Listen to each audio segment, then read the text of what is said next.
Alors que la situation actuelle de la maison aux grandes oreilles qui est Disney est critique et surtout sur un plan financier, eh bien son PDG, le mégalomane Bob Iger, décide de faire construire un bâtiment de plusieurs milliards de dollars en plein cœur de New York. Pour Disney, oui, mais à son nom. On voit ça ensemble.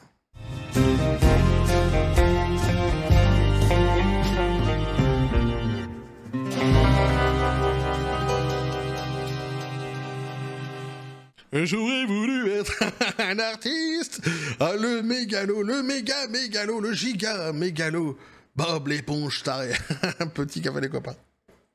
Là, il en tient une couche quand même. Ah, c'est extraordinaire, hein, Bob l'éponge taré. Bob Iger, pour ceux qui ne suivent pas, bordel, suivez au bout d'un moment. Sur cette chaîne, il a été renommé, d'ailleurs si bien renommé, Bob l'éponge taré. C'est pas de moi. Ah non, c'est de vous, ça, c'est de l'un d'entre vous. Oh génie, sors de ta boîte et viens nous délivrer d'autres nouvelles punchlines. Ah, nous t'attendons avec impatience. Non mais vous êtes fabuleux. À chaque fois dans vos commentaires, je me tape des barres de rire. Bref, ici donc à Bob l'éponge taré. Si, je t'assure, t'as pas rêvé quand j'ai fait l'introduction. Tout est vrai. Le type, il est en train de monter un bâtiment, la cathédrale selon Saint-Wok. Oh, en plein milieu de New York. Des milliards de dollars. Pour Walt Disney, ouais. Mais ça sera à son nom. Ça sera pas marqué Walt Disney. Non. Ça sera marqué Robert Iger. Oh putain. Et tu sais quoi? S'il n'avait pas existé, il aurait fallu l'inventer, ce type. Franchement, rien que pour les barres de rire qui nous fait taper. Faut rappeler quand même que la Disney, la situation de la maison de grandes oreilles est critique. Et c'est pas le dernier remake en live action qui est Blanche-Neige et ses scores au box-office qui vont venir me dire le contraire. On est dans le bourbier, les copains. On s'en sort pas, là. On s'enlise, même, j'ai presque envie de dire. Quand je dis on, je nous inclus dedans, évidemment, parce qu'on suit le Titanic Disney depuis quelques temps maintenant. Bref, ce projet complètement fou. Ah ouais. Te note Bob l'éponge taré, putain, l'évangile selon Saint-Wok, la cathédrale de l'évangile selon Saint-Wok. C'est parti, le grand prêtre à sa cathédrale. Regarde, on nous dit, le projet de construction de Robert A. Iger approche donc les 4 milliards de dollars sans un fait du pancakes. Alors que le projet vaniteux prend des proportions vertigineuses. Comme l'a rapporté That Park Place, le nouveau siège social du New-Yorkais de Walt Disney situé au 7 Hudson Square, ne porte pas le nom du fondateur et visionnaire Walt Disney. Oh non, ce bâtiment ultramoderne porte le nom de Robert A. Iger Building. C'est-à-dire le type qui a vraiment mis le plus dans toute l'histoire de Disney dans la sauce. Il est fier, il est content de lui. Ah, il a mené la DEI. Bec et ongle, incroyable. Saint-Wok le félicite. Saint-Wok le récompense. C'est la récompense ultime. Alors, il est devenu le grand prêtre de la grande messe, de la grande cathédrale, de l'évangile selon Saint-Wok. Disney a déclaré que ce nouveau nom est un honneur décerné par l'entreprise à son conseil d'administration, dont Bob Iger lui-même fait partie. Ah ouais, parce qu'il ne faut pas oublier ça, les copains. On nous dit à chaque fois, le conseil d'administration n'a pas validé tel candidat pour remplacer Bob Iger. Ah, mais il fait partie du conseil d'administration. Alors déjà, c'est lui qui choisit à la base son remplaçant, puis en plus, c'est lui qui décide à la fin. Oh putain, Bob. Moi, tu me fais rêver, Bob, quelque part. Extraordinaire, ce type. Regarde comme il est tout sourire, il est tout content. C'est Renard Chenapan, ce type. Renard Chenapan. Sacré renard. Quand il a une main sur le cœur, c'est que l'autre est dans votre poche. Il a fait un building à New York. Putain, l'enfoiré. Le bâtiment, donc, anciennement connu sous le nom de Galaxy Building, englobe tout un pâté de maisons de la ville de New York, donc un 2 tours identique de 338 pieds de haut avec un large éventail d'utilisation et comprendra des actualités, des éditoriaux, des productions en direct, du streaming, de la technologie, de la publicité, des fonctions de soutien aux entreprises et plus encore, pourquoi pas un terrain de cricket pour faire venir ses amis d'Inde. Ah, ils le méritent quand même, les Indiens d'Inde. Grâce à eux, ils s'en est sortis quelquefois en face aux actionnaires. Ils mériteraient au moins d'avoir leur petite carré de pelouse quelque part, toi, dans l'entreprise.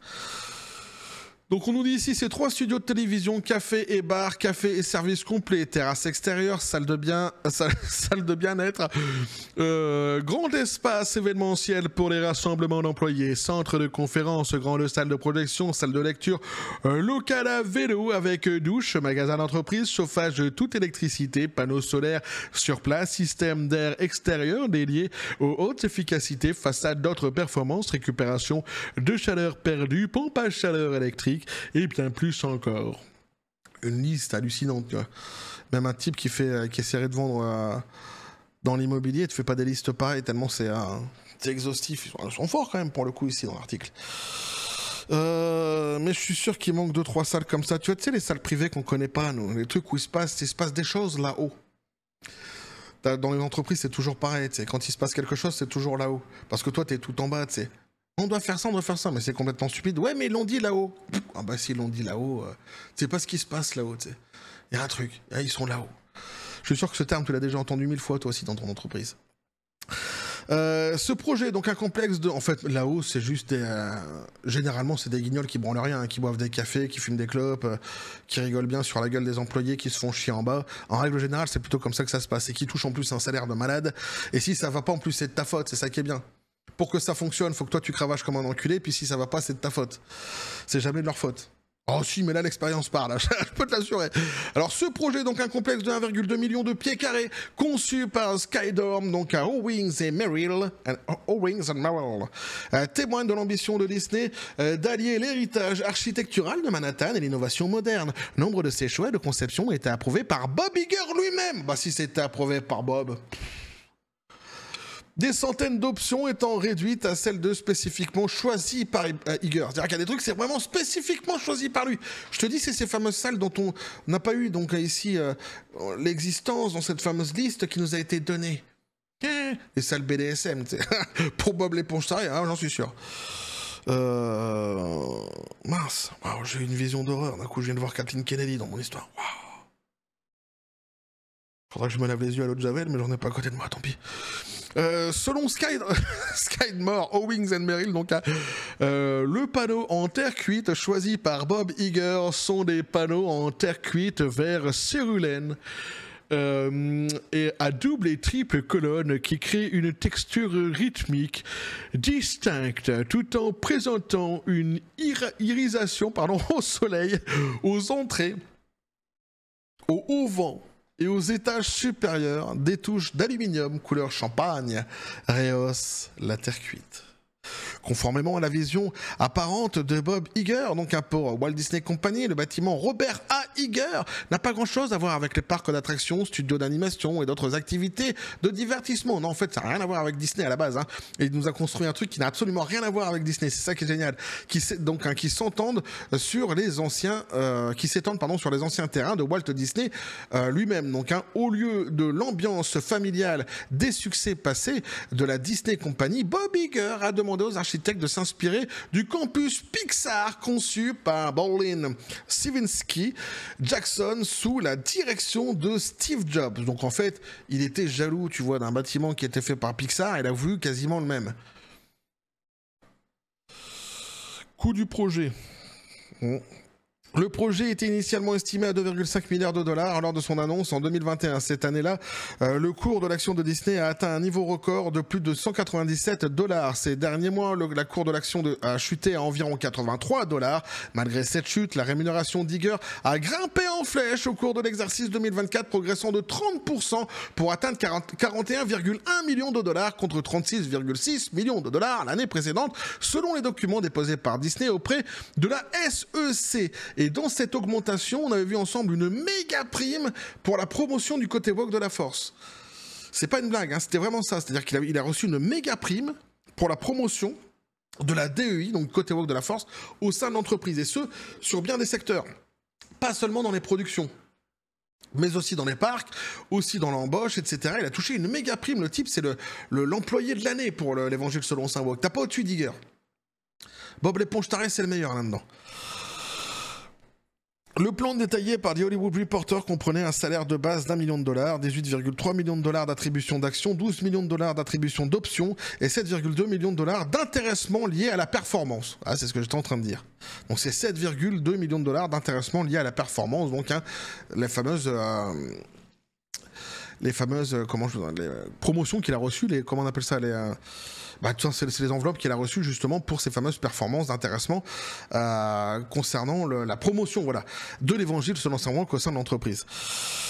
Cependant, donc, une source proche du dossier a informé That Workplace que le coût du projet avait dépassé les estimations de plus d'$1 milliard, certains au sein de l'entreprise spéculant que le projet atteindrait maintenant 4 milliards de dollars ou plus d'ici son achèvement en 2026, parce que c'est pas encore fini, donc cette histoire. Selon Intrabuild, le coût moyen d'un bâtiment à New York pour atteindre $1 000 par pied carré, si ces chiffres de 4 milliards de dollars est exact, le Robert A. Iger Building coûtera environ $3 300 par pied carré, nous dit-on ici. On craint également que l'avenir financier d'ESPN, ABC et d'autres entreprises linéaires du Robert A. Iger Building soit limité car elles misent exclusivement sur le streaming. Les réseaux linéaires comme ABC, ESPN et FX ont souffert de la baisse des prix des services de streaming. Pour compenser cette baisse, Walt Disney Company a promis en 2021 aux investisseurs que Disney Plus serait rentable d'ici 2025, mais aucun chiffre sur la rentabilité de Disney Plus n'a jamais été rendu public.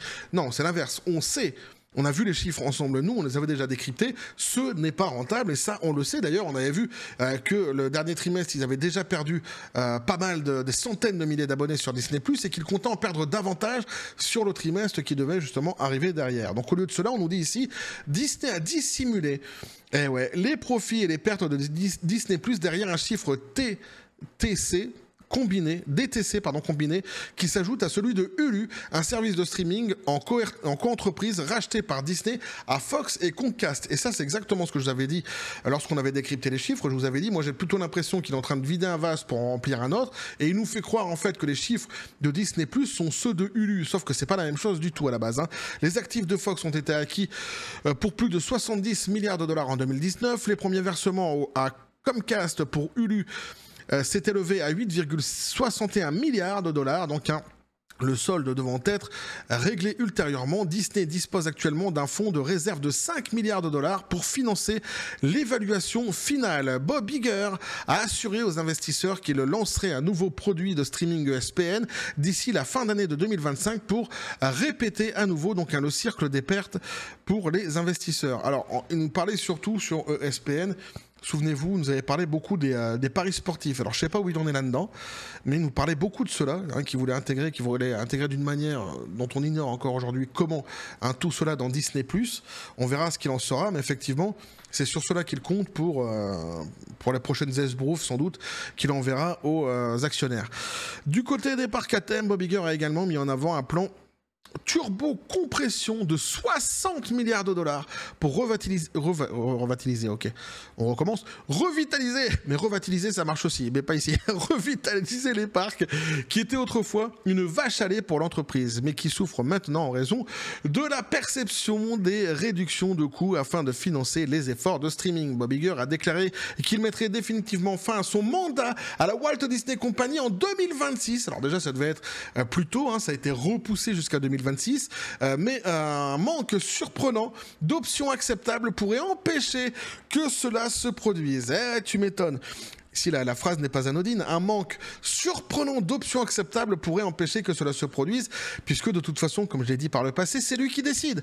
C'est lui qui décide de son successeur et c'est lui qui le valide, puisqu'en plus, il fait partie, et en plus, il fait partie du conseil d'administration de la maison Grandes Oreilles. Donc c'est plié, c'est finish. À partir de ce moment-là, de toute façon, qu'est-ce que tu veux faire? Tu ne peux pas lutter. Enfin bref, ici, je voulais vous montrer quand même cette histoire-ci qui est juste folle. En fait, le mégalomane Bob l'éponge taré qui se construit au-delà de tout ce qu'on nous a dit sur les chiffres, SPN, les désirs dans le futur qui sont à chaque fois des écrans de fumée qui nous sont sortis, parce que c'est bien beau en fait de palabrer, mais au final t'as les chiffres qui tombent et tu te rends compte que c'est un massacre total ce que Bob l'éponge taré a entrepris dans cette entreprise depuis quelques années maintenant. Mais le type il se construit un building en plein cœur de New York qu'il n'appelle même pas Walt Disney Company, tu vois, non, Bob Iger Company, putain mais frère, Robert A. Iger, tu vois, Company, c'est juste un truc de dingue, ou building, ou je sais plus quoi. C'est juste un truc de fou. Le type, c'est un mégalo XXL. Les bureaux, en fait, ne ressemblent même pas à quelque chose qui serait du divertissement de chez Disney. Non, il l'a copié à Pixar parce qu'il était jaloux, justement, des bureaux de Pixar. C'est un truc de fou. C'est-à-dire que le type, en fait, il plante l'entreprise depuis plusieurs années, mais il se permet de prendre 4 milliards de dollars dans l'entreprise pour se construire un espèce de temple comme ça au milieu de New York. Et alors, il n'est pas seul à décider de tout cela, évidemment. Il siège, lui, au conseil d'administration, mais c'est ce que je vous avais dit. Je vous avais dit par le passé, ce type est fort soutenu au conseil d'administration et par d'autres aussi investisseurs, notamment BlackRock et Vanguard. Ils le soutiennent beaucoup, en fait, Bob l'éponge taré, tout simplement parce que on a pu le constater une fois de plus ici, ça nous a été rappelé, c'est le meilleur employé de l'année concernant la DEI, concernant le côté woke de la force, il a fait le taf. La promotion a été faite de manière tout à fait parfaite au sein de l'entreprise, que ça soit dans les productions, que ça soit dans l'embauche, que ça soit dans les parcs, etc., etc.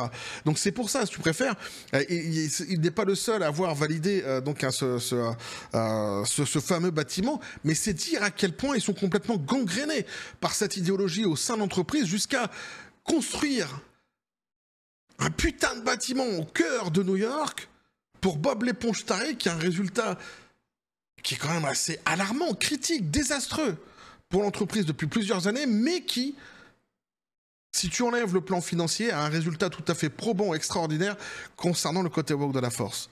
Donc ici, tu vois, c'est marrant parce qu'à chaque fois je dis, il y a une cathédrale, il doit y avoir une cathédrale au sein de la maison aux grandes oreilles. À chaque fois je plaisante là-dessus, c'est avec Bob l'éponge taré qui est tout en haut de sa tour, avec sa petite piscine dans son bureau, petite piscine gonflable, nanani nanana. Je plaisante à chaque fois là-dessus. Bah là, il va l'avoir en fait, sa cathédrale. Là, ça y est, c'est fait, c'est acté. C'est juste génial. Les sketchs que je fais en grossissant vraiment le trait au maximum pour en faire une caricature, pour qu'on se marre un petit peu quand même sur cette chaîne, les copains, ça finit par devenir vrai. Faut que je me pose des questions, tiens d'ailleurs. Est-ce que j'aurais pas ce pouvoir hein, que dès lors que je commence à caricaturer quelque chose à fond, ça finisse par exister sur cette terre? Parce qu'attention, là, je vais caricaturer ma vie, hein. Ah non, mais moi aussi j'en veux des buildings New York à mon nom, y a pas de souci. Ah ouais, puis moi je le veux à côté de celui de Bob l'éponge taré. Ah ouais, on va faire un building gold de claque les copains, c'est génial, ah ouais. Puis alors attention, ça va être Bombao à gogo. Hein, je vais équiper tous les employés de Bombao. Voilà, et à chaque fois que tu auras un employé du bâtiment d'à côté qui sortira, il faudra lui balancer. On essaiera de trouver des espèces de techniques, tu sais, pour pouvoir les viser correctement. Je mettrai des snipers sur les toits, je pense. Pour ceux que ça intéresse, hein, n'hésitez pas. Vous pouvez commencer à postuler. Visiblement, j'ai un pouvoir. Quand je caricature des trucs à mort, ça finit par exister. Donc là, je vais caricaturer ma vie. Vous n'allez pas vous en remettre. Ouais, dans un an à peu près, si je calcule bien, j'ai mon bâtiment à côté, New York à côté de celui de Bob l'éponge taré. Bref, je voulais vous montrer cette histoire-ci parce que je la trouvais complètement folle. N'hésitez pas à me dire ce que vous en pensez dans les commentaires, les copains, à vous abonner si le contenu vous a plu, à activer la petite cloche pour les prochaines notifications, les prochaines vidéos qui vont arriver, à balancer un like, à partager la vidéo. Vous avez mon X sur le Discord, le Facebook de la chaîne qui sont dans la description des vidéos. N'hésitez pas à venir, à basculer du côté de la force absurde des réseaux sociaux. Sur ce, les copains, je vous dis comme toujours, la John Spartan, paix, félicité, pistolet à prout, c'est à toi. Mais non, mais toi, de toute façon, tu garderas ton poste. T'as le pistolet à prout. Lui, il dit, je veux postuler, s'il y a de la matraque à donner, je réponds présent. Alors déjà, c'est pas de la matraque. Je parlais de bombe à eau, moi. C'est gentil, une bombe à eau. Ça mouille, ça explose, ça mouille, c'est rigolo. Qui n'a pas rigolé en balançant des bombes à eau depuis les fenêtres d'un immeuble ou de ta chambre ou même dans ton jardin sur la tronche de ton frère ou de ta sœur? Sympathique la bombe à eau, c'est convivial la bombe à eau. Mais tu seras toujours, de toute façon, tu auras toujours ton poste, pistolet à prout, t'inquiète pas, toi t'es au sommet. On fera même, je ferai une photo de toi extraordinaire sur le bâtiment. Je mettrai ici vie le pistolet à prout. Rien que pour toi, y a pas de souci. Bref, on va continuer à suivre tout ce délire sur cette même chaîne. Et ouais, toujours dans la joie et à la bonne humeur, et que la force soit avec vous.